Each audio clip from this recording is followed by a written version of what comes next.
my own world of make-believe. Assalamualaikum warahmatullahi wabarakatuh. Ketemu lagi dengan saya di praktikum perancangan tata letak fasilitas untuk modul ke-5 dan ke-4 yang terakhir. Tapi saya akan membahas modul 5 terlebih dahulu, yaitu ongkos material handling. Nah, di minggu-minggu yang lalu saya sudah memberikan tugas kepada kalian untuk mencari biaya alat angkut per meternya.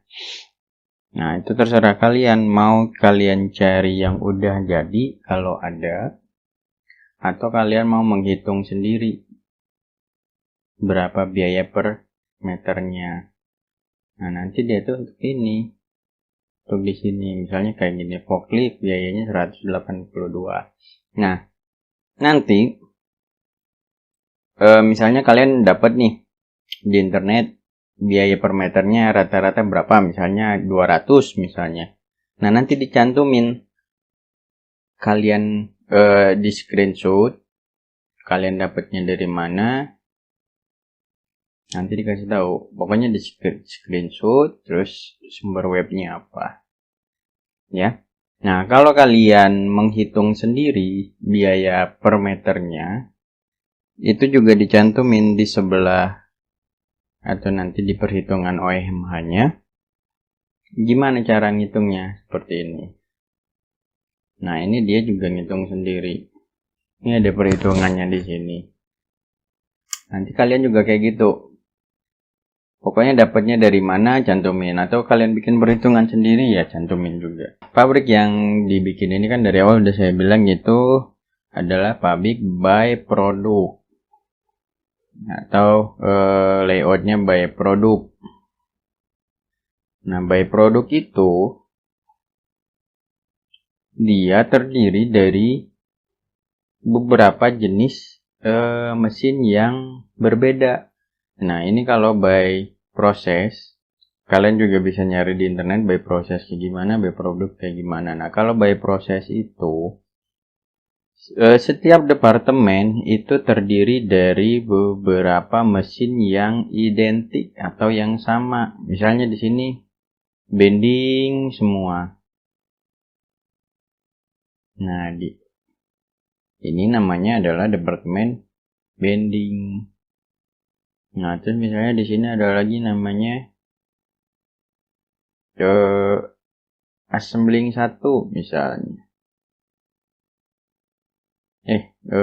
Atau departemen las. Mesin las semua di sini. Ini las. Ada departemen benchwork 1 misalnya. Ada departemen circular show gitu. Jadi isinya sama mesinnya, mesin yang sama atau yang prosesnya sama lah. Misalnya departemen cutting itu kan banyak terdiri dari bisa circular show, yang jelas dia sama. Kalau yang untuk by produk itu setiap departemennya terdiri dari beberapa mesin yang berbeda.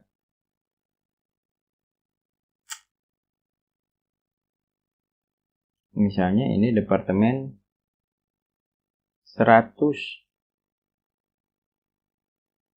Nah, terus kita lihat di OPC komponen 100 ini prosesnya apa aja sebelum assembling. Nah, nanti di sini assembling 1.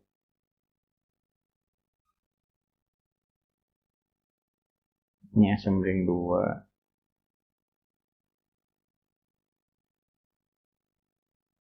Ini departemen 200, ini departemen 300.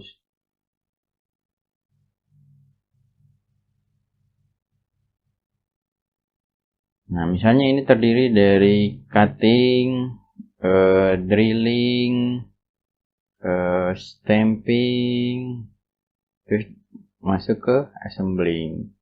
Ini terdiri dari cutting, dan drilling, terus naik ke assembling. Ini disatuin nih 100 dan 200. Ini misalnya terdiri dari mesin. Assembling 1 itu misalnya benchwork, ada 2 benchwork.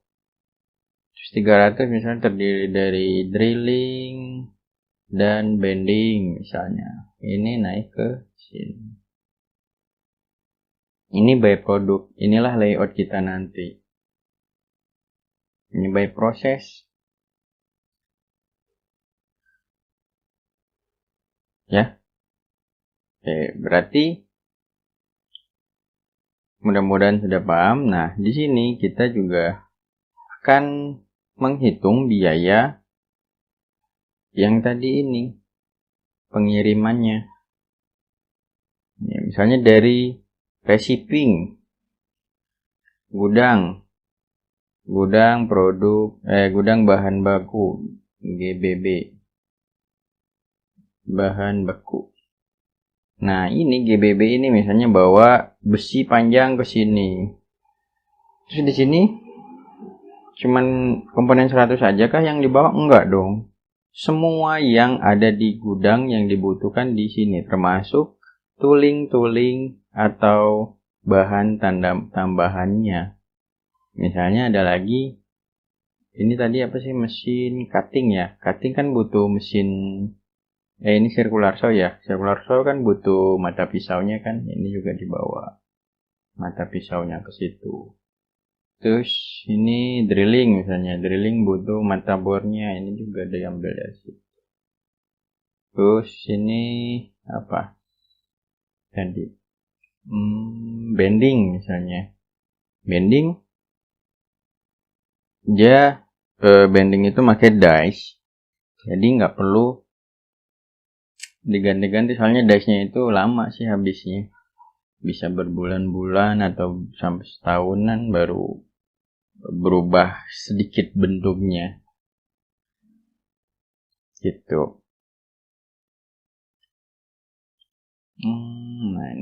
Nah, ini kan nama komponen. Kaki kanan. Terus ada mata pisau, ada mata bor, ada nutnya. Gitu. Nah, ini produk per jamnya itu diambil dari luas lantai.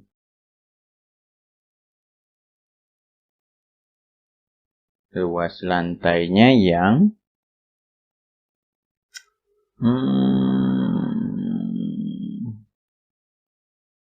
nih. Karena dia masih dari receiving, berarti masih berbentuk bahan baku, berarti masih berbentuk besi panjang. Jadi diambilnya ini jumlah kebutuhan raw material. Mana sih jumlah kebutuhan nih?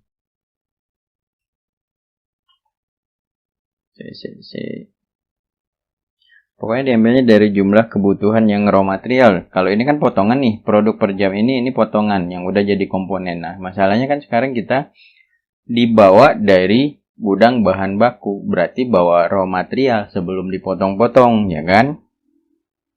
Jadi masih berbentuk pipa panjang atau raw materialnya. Itu berapa? Nih, segini per harinya. Ya? Per jamnya ketang.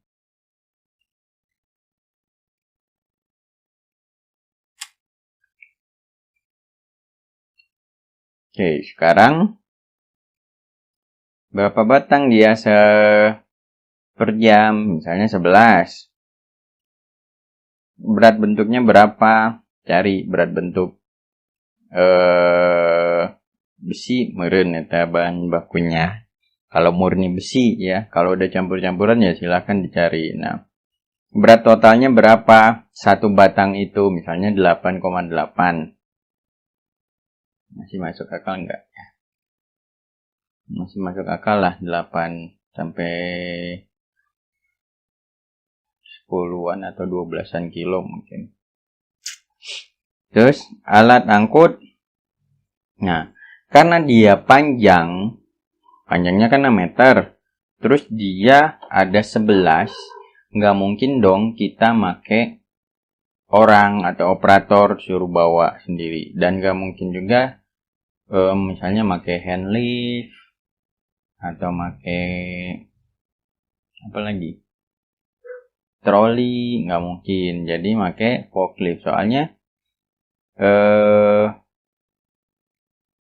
berat totalnya itu bisa nyampe 88 kilo lebih ya berarti.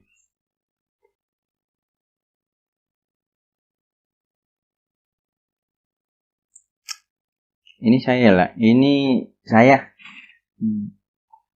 kayaknya saya ngambil contoh yang salah, ini cuma nggak apa-apa lah. Berat bentuk itu, ini berat si materialnya ya, berat si raw material, kayaknya dia salah ini. Ini seharusnya, bayangin aja besi 6 meter, itu masa beratnya cuma 0,8 kilogram. Ini punya cewek, jadi saya ngambil contoh yang salah, sorry. Berat bentuk itu boleh dikira-kira asal benar. Maksudnya ya nggak ngaco lah. Ngaconya tuh kayak gini, ini 0,8, itu nggak mungkin. Soalnya besi 6 meter, beratnya masa cuma 0,8 kilogram. Nah, itu salah ya. Ya, saya rasa 10 kilogram mungkin ada besi 6 meter itu. Misalnya ini anggaplah 8. Nah, berarti berat totalnya adalah 88 kilo. Nah, sementara juga dia panjang. Berarti harus menggunakan forklift. Nah, ongkos per meternya berapa? Itu baru dimasukin ke sini. Terus jaraknya berapa? Nah, ini jarak yang perlu kita hitung manual. Rumusnya itu, kalian tentunya udah tahu dong, rumus luas itu sama dengan sisi kali sisi. Ini kita anggap dulu persegi semua bentuk departemennya. Walaupun dia nanti ada persegi panjang ya, itu nanti aja jadi sebenarnya OMH itu ada OMH awal, ada OMH revisi. Nah, untuk OMH awal itu kita berasumsi departemennya itu masih sebelahan. Masih seperti ini. Misalnya ini receiving, ini departemen 100.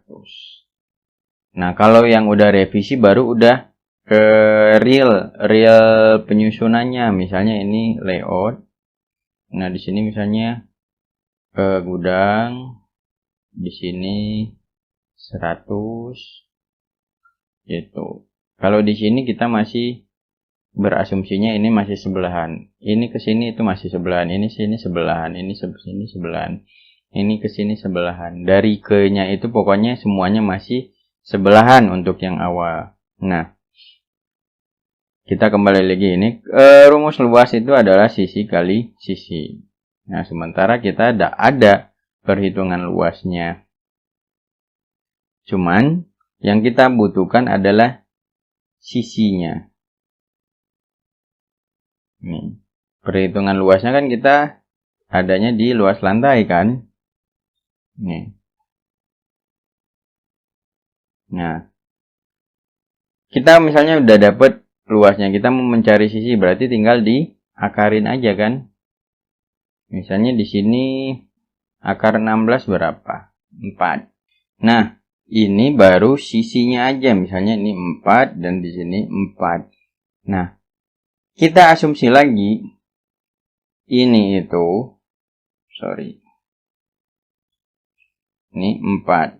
Kita tadi berasumsi ini bersebelahan ya.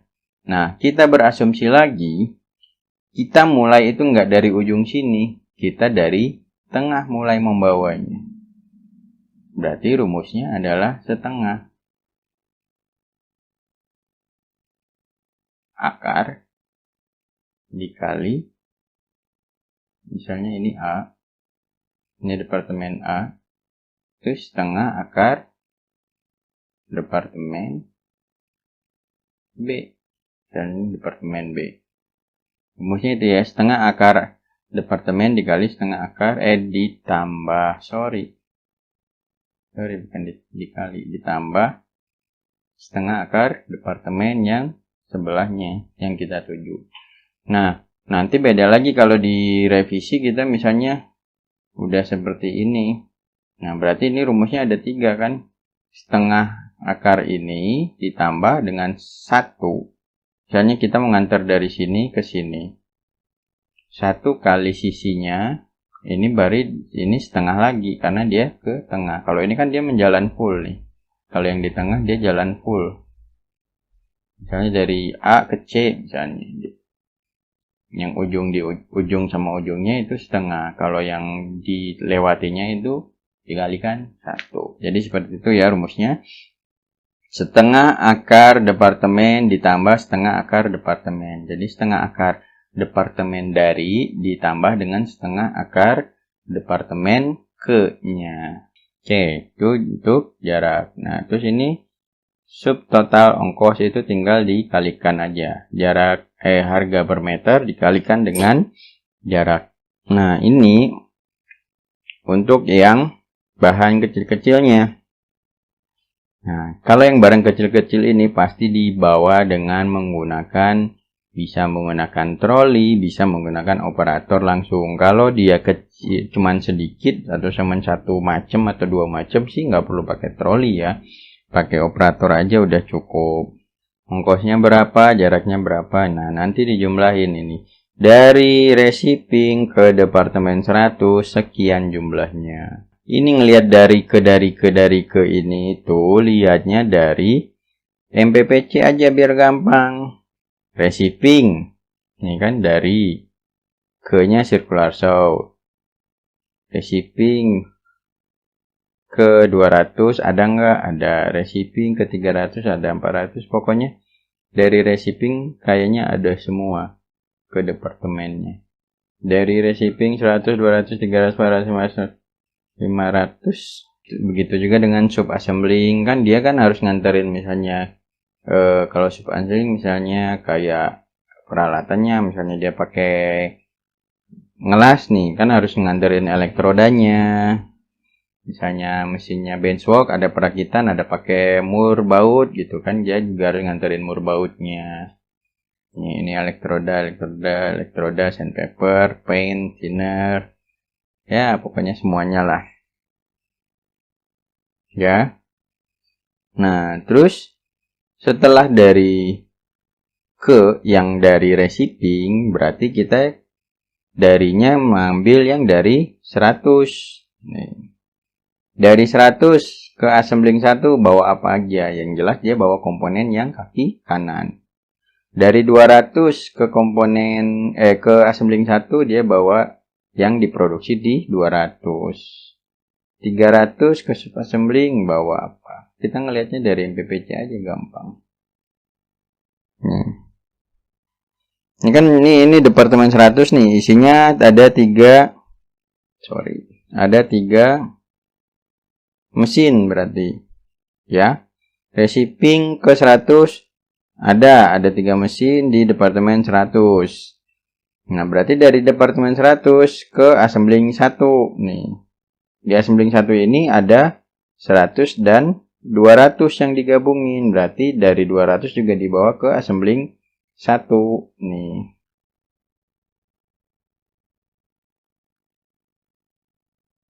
Nih kan.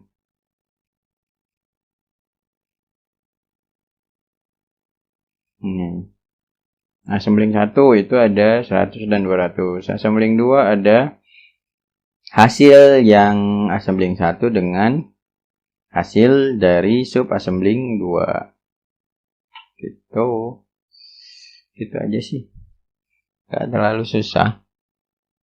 Nah, ini assembling 1 ke assembling 2. Terus hasil yang dari sub assembling 1 dan 2 itu ke assembling 3.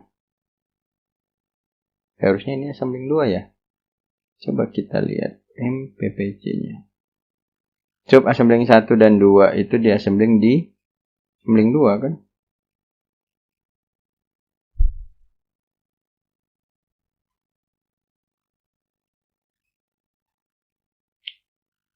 Gitu ya. Pokoknya dihitung semua bahan yang dibawa juga, yang dianterin juga harus dimasukin. Nah, perhitungan OMA itu per satu produk. Ini meja aja, nanti bikin lagi yang untuk kursinya aja. Oke, seperti itu teman-teman. Dan jangan lupa, berat bentuk itu setelah dipotong pasti berkurang. Kalian jangan bikin nanti tetap.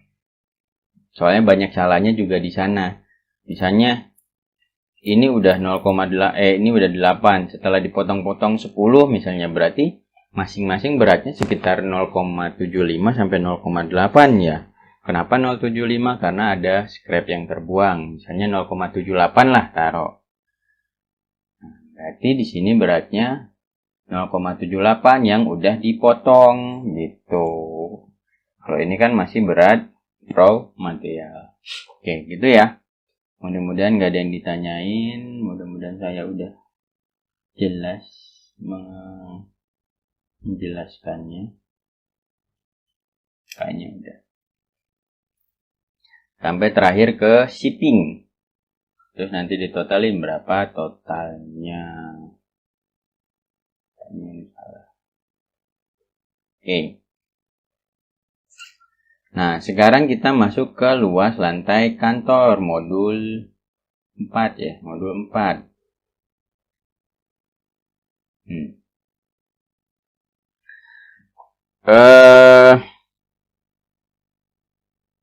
Sebenarnya PTLF itu sangat-sangat gampang, cuman dia yang bikin agak sulitnya itu banyak dan butuh ketelitian. Kayak tadi OMH kan kita harus melihat sumbernya, harus melihat data-data sebelumnya. Itu banyak part-partnya. Apalagi kalau kita bikin kayak saya dulu ya, itu bikin jetrig, pabrik jetrig, kita simulasiin. Nah, kalian mah mending di OPC komponennya aja cuman berapa? 15 kemarin. Pokoknya nggak nyampe 20 ya. Kalau saya itu satu produk aja itu 71. Dan satunya lagi itu 50-an. Nah itu wah ribet. Butuh ketelitian aja. Gampang, sebenarnya gampang banget. Rumusnya juga rumus-rumus logika dasar. Tuh. Nah, seperti halnya ini luas lantai kantor juga gampang, apalagi kalian kan ya kayaknya udah bekerja semua, jadi mungkin udah tahu di ruangan itu ada apa aja, di gudang itu ada apa aja, di pantry itu ada apa aja. Jadi kita di sini menghitung luas lantai kantornya. Misalnya kayak ini. Direktur utama. Benar nggak sih? Oh iya, direktur utama. Nah, kira-kira aja di ruangannya isinya apa aja. Meja kerja, kursi direktur, kursi tamu, set sofa, set komputer, AC, ini, toilet lah, dispenser. Itu terserah kalian nih isinya apa aja. Yang penting masuk akal. Jangan sampai kalian di sini bikin restoran. Ya. Pokoknya masuk akal. TV segala lah. Ada lemari. Boleh. Asal jangan ada kasur aja di situ. Sekalian aja bikin hotel dia direkturnya ya. Jumlah personil 1, ukuran. Nah, ukuran ini menyesuaikan dengan luas. Kalian melihat luasnya itu harus ada sumbernya karena ada batas minimalnya. Kalau lebih dari batas minimal boleh. Cuman nggak boleh kurang dari batas minimal. Nah, batasnya itu ada di sini. Nama bukunya adalah Data Arsitek Jilid 2. Di sini ada ketentuan-ketentuannya, kayak tadi itu WC. Nah, ini untuk melihat WC, pria, wanita, ini juga nanti ada ya. Jumlah kebutuhan, misalnya jumlah kesibukan, misalnya satu lantai itu misalnya jumlah kesibukannya 100 orang, atau jumlah orang yang di situ rata-rata 100 orang misalnya. Nah, itu ada ketentuannya. Misalnya dia butuh kloset duduk 5. Tempat baknya butuh 5. Aliran airnya, terus wastafelnya butuh berapa. Terus kloset ekstranya butuh berapa, bisa ada tamu, terus tempat bak ekstranya berapa misalnya gitu. Di sini udah ada ya. Nah, begitu juga untuk luasnya. Luasnya itu kalau nggak salah di halaman ini bukan. Bukan.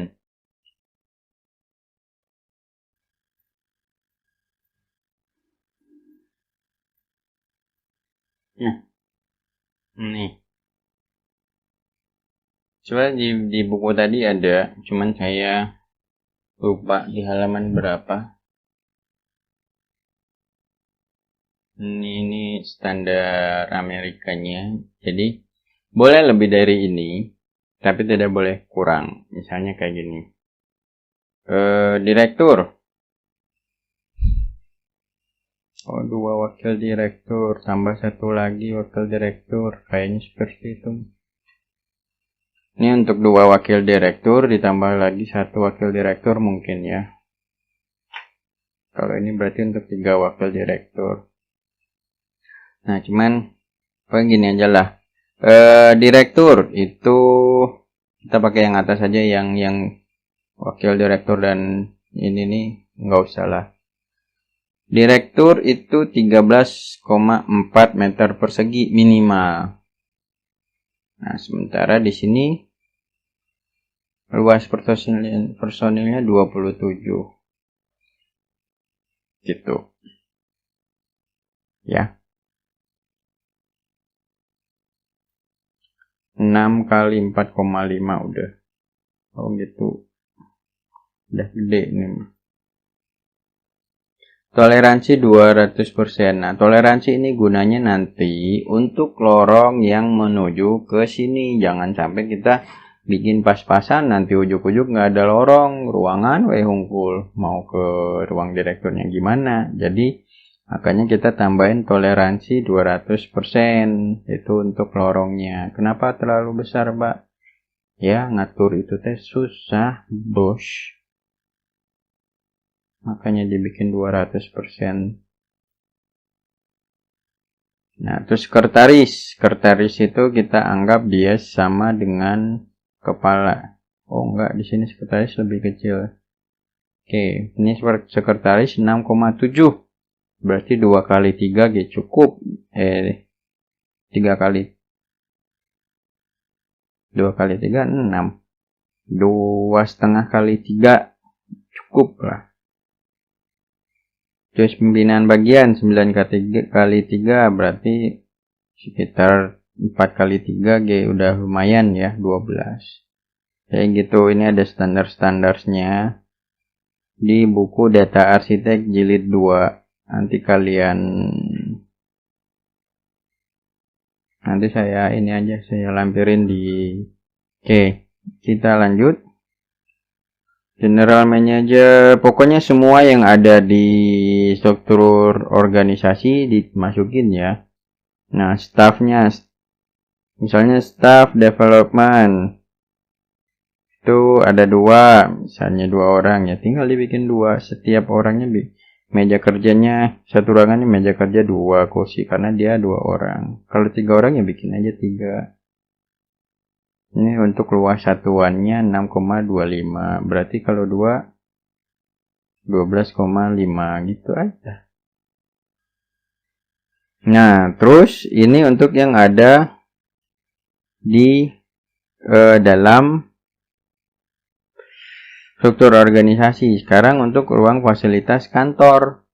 Apa aja, ada pantry, ada toilet, ada lobby dan resepsionis, ada lift, ada ruang rapat, ada ballroom, ada mungkin ruang serbaguna, mungkin terus ada, ya masukin aja yang kalian pikirin di dalamnya, masukin aja di situ. Pokoknya yang harus ada ya itu kan, ruang rapat harus ada, ballroom atau ruang serbaguna harus ada, lift dan tangga misalnya butuh berapa tingkat ya harus ada. Lobby ini apalagi wajib, toilet juga wajib, pantry ya wajib sih. Ini yang untuk di dalam kantor. Nah, terus ada lagi luas fasilitas dalam pabrik. Pantry, toilet, docking area. Docking area itu untuk loading dan unloading. Itu dipisah nanti loadingnya mana, unloadingnya mana. Terus parkir, material handling, ruang kendali CCTV, locker, terus ruang retur, ruang peralatan, staging area, apart. Dan jangan lupa dikasih mungkin nanti ruangan khusus kantor-kantor misalnya untuk bagian produksi, misalnya mau ngecek apa gitu. Mungkin yang kerja di pabrik lebih tahu ya daripada saya. Terus ada luas fasilitas luar pabrik dan kantor. Ini yang ada di luar, kayak di halaman, kayak pos satpam, terus water treatment, terus kantin, musola. Nah, misalnya di kantor juga ada musola misalnya, jadi dipisah antara karyawan sama operator misalnya. Nggak apa-apa di kantor taruh kantinnya juga mau dipisah, ya nggak apa-apa, nggak masalah, itu terserah kalian. Kalau mau disatuin juga nggak masalah. Parkir mobil, pakai motor, pakai truk, klinik. Ini sebaiknya parkir mobil, parkir mobil-mobil kantor gitu. Inventaris kantor juga harus ada ya. Klinik, kantin, pos satpam, pompa hidran. Ini pompa hidran tuh bisa disatuin sama pompa hidran dan genset. Terus ruang teknisi, ini ada, cuman sebaiknya disatuin aja juga nggak masalah sih. Bak sampah, penampungan limbah, ruang janitor, water treatment, menara, apalagi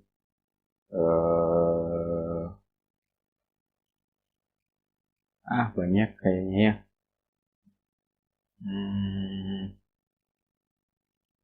Gudang, ini ya, ruang tempat menyimpan alat kebersihan, boleh ruang janitor.